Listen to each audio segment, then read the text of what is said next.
Assalamualaikum warahmatullahi wabarakatuh. Bertemu kembali bersama saya Saifuddin Tahir di dalam channel Sinau Kapal. Kali ini saya akan berbagi perihal pertanyaan kawan-kawan terkait dengan magnetic kompas atau kompas magnetik. Berapa sih jumlah ketentuannya? Nah, kalau kita mengacu kepada ketentuan IMO, Mandatory Instrument, yaitu SOLAS Convention, tepatnya di regulasi chapter 5 regulasi 19, yaitu terkait dengan carriage, requirement for shipborne navigational system and equipment. Di situ dikatakan bahwa kapal harus dilengkapi dengan magnetic kompas atau disebut dengan kompas magnetik. Sesuai dengan kompas SOLAS tersebut, magnetic kompas disebutkan di dalamnya bahwa setiap kapal,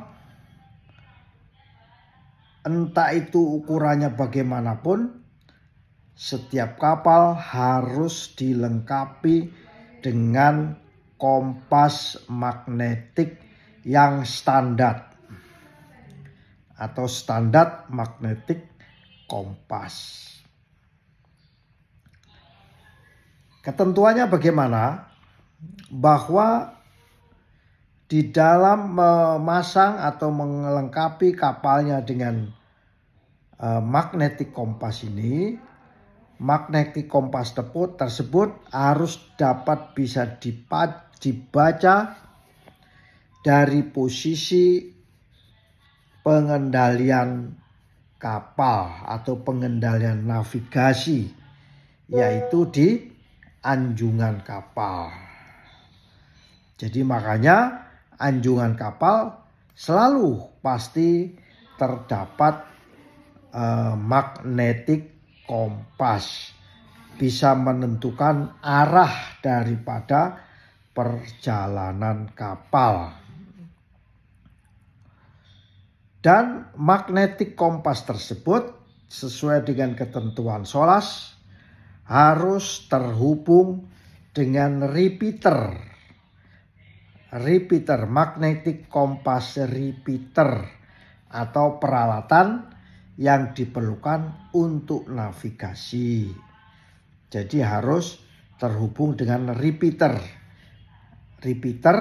magnetic kompas atau bahasa Inggrisnya magnetic kompas repeater.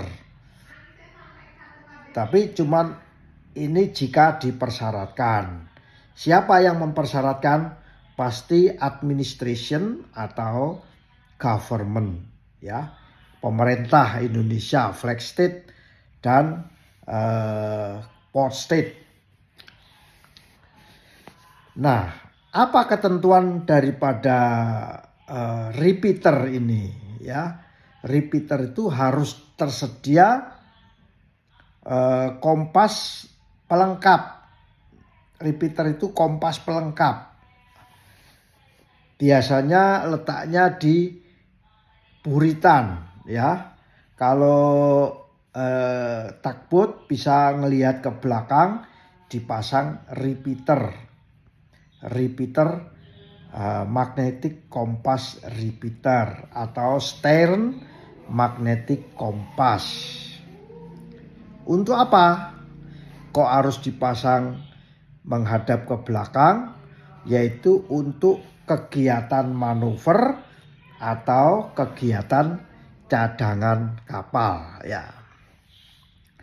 Kawan-kawanku semua, kapal juga harus dilengkapi dengan suatu instrumen peralatan untuk menentukan deviasi, ya. Deviasi Makanya kompas ini, magnetic kompas, termasuk salah satu dari peralatan yang harus dikalibrasi, ya, harus dikalibrasi.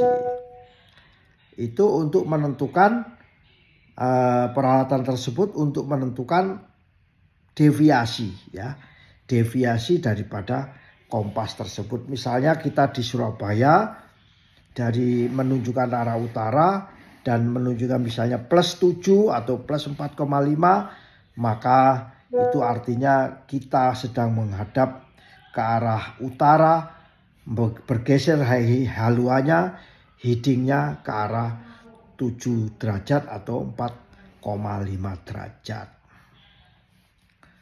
Kawan-kawanku semua, di dalam tabel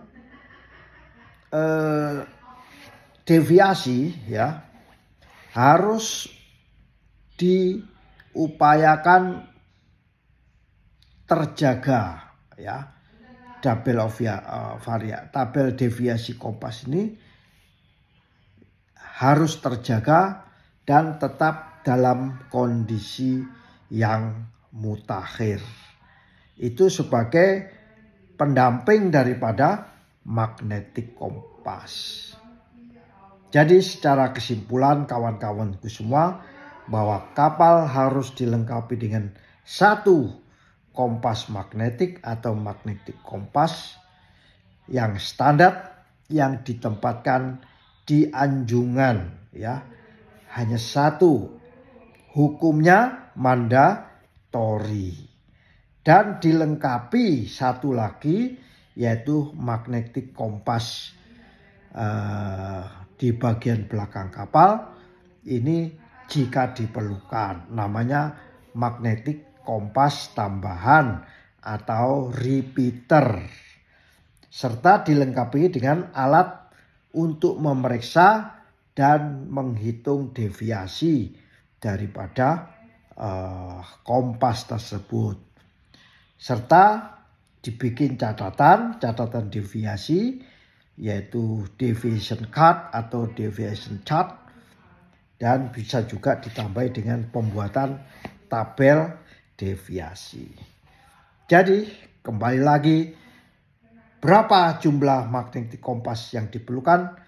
Setiap kapal hanya satu. Demikian, semoga bermanfaat. Wassalamualaikum warahmatullahi wabarakatuh.